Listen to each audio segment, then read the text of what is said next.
Halo anak-anak, selamat berjumpa kembali dengan Bapak Petrus.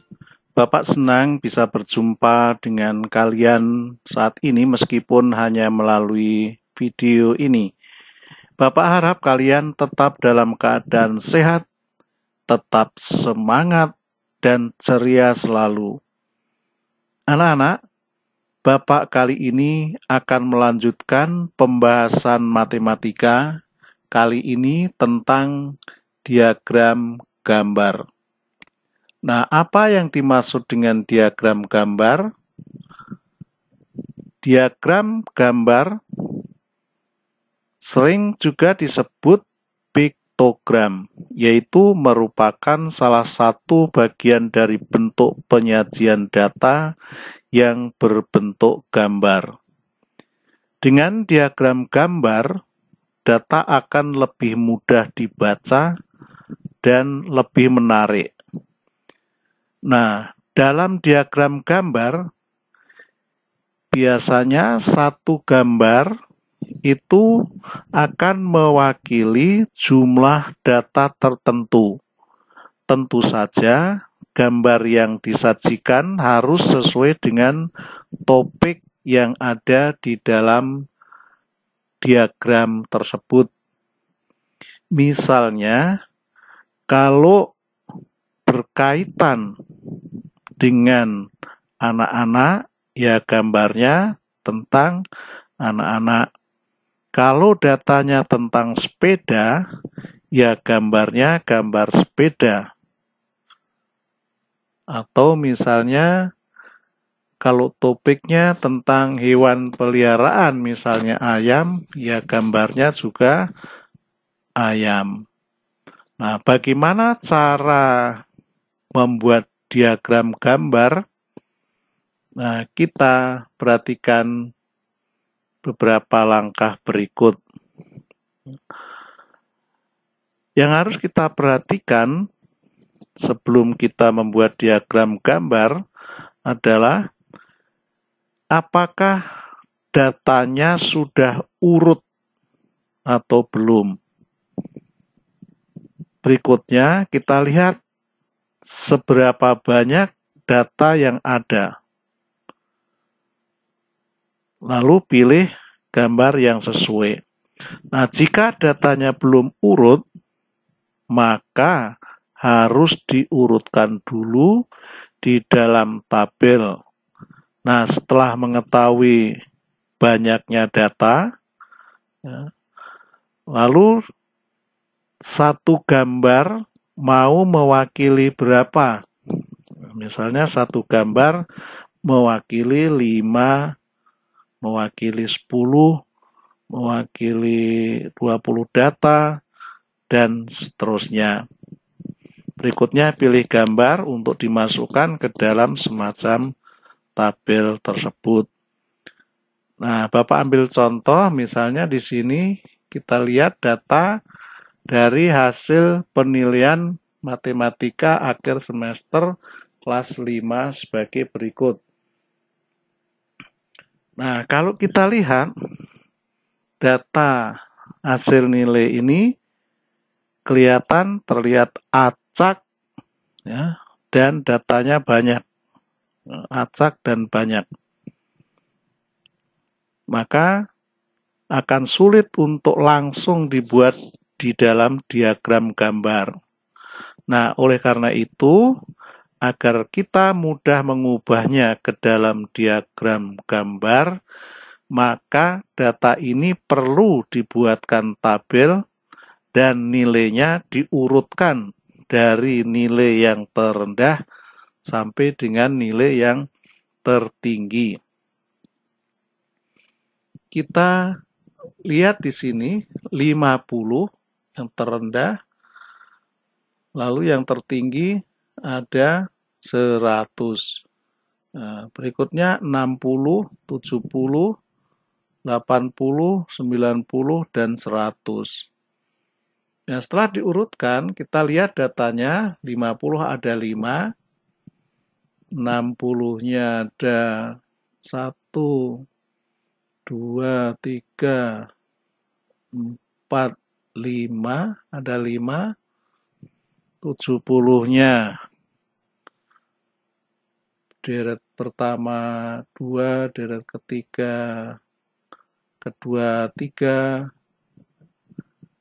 5, 6, 7, 8, 9, 10. Nilai yang 80 ada 20. Nah, 90 hitung juga satu persatu. Ada 15 dan 100-nya ada 1, 2, 3, 4, 5. Ya, ada 5. Berikutnya setelah sudah menjadi tabel, ya, setelah menjadi tabel, sekarang kita akan lebih mudah di dalam memasukkan ke dalam diagram gambar. Kita lihat di sini, 50 ada 5. Nah, 60-nya ada 5 juga, 70, 10, 80, 20, 15, yang 90, 15, 105 anak. Nah, melihat jumlah murid yang ada, maka kita bisa menentukan satu gambar mewakili berapa. Satu gambar mewakili 10 misalnya. Nah, ada yang hanya 5. Maka tidak cocok, nanti gambarnya separuh. Nah, oleh karena kita tentukan misalnya 5. Nah, kalau 5 bagaimana? Apakah semuanya bisa terwakili? Ya, 5. Nah, semuanya bisa. Maka kita putuskan untuk satu gambar mewakili 5 anak. Nah, karena satu gambar 5 anak, maka kita lihat nilai 50. 50 ada 5, berarti gambarnya di sini hanya 1. Tidak dibuat 5, tapi 1, karena satu gambar mewakili 5 anak. Berikutnya 60, hanya 5 anak, berarti juga hanya digambar 1. 70 ada 10 anak, berarti gambarnya ada 2. 80, nilai 80 ada 20 anak, berarti gambarnya ada 4. Dan 90, 15 murid, berarti gambarnya ada 3. Yang terakhir 100, ada 5 anak, berarti gambarnya 1. Ya. Nah, kita lihat di sini. Ya, kita sekarang sudah jelas bisa membacanya daripada yang tadi data acak. Ya. Sekarang dengan melihat satu gambar, berarti 5. Ya. Kalau 2 gambar berarti ada 10. Tuh. Kalau 3 berarti ada 15. Kalau 4 berarti ada 20. Nah, kita lihat anak-anak. Kita ambil contoh di sini.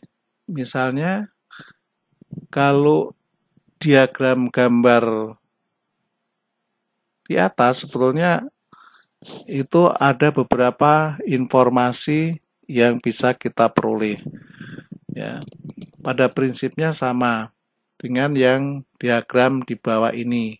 Hanya saja di sini satu gambar itu mewakili 20 anak. Satu gambar mewakili 20 anak. Berarti kalau misalnya ditanyakan berapa anak yang mendapat nilai 70, 70-nya ada berapa? Satu gambar 20, itu ada Satu gambar berarti 70 ada berapa anak ini? Ada 20 anak. Kalau ditanya berapa anak yang mendapat nilai 80, nah kita lihat di situ berapa gambarnya. Gambarnya ada 4. Berarti di sini banyak muridnya, banyak siswanya, berarti 4 kali 20 ada 80 anak. Nah, sekarang kalau ditanyakan ini, berapa anak yang mendapat nilai kurang dari 70?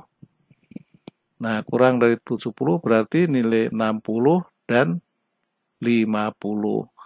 60 satu gambar, 50 satu gambar, berarti semuanya ada 2 gambar.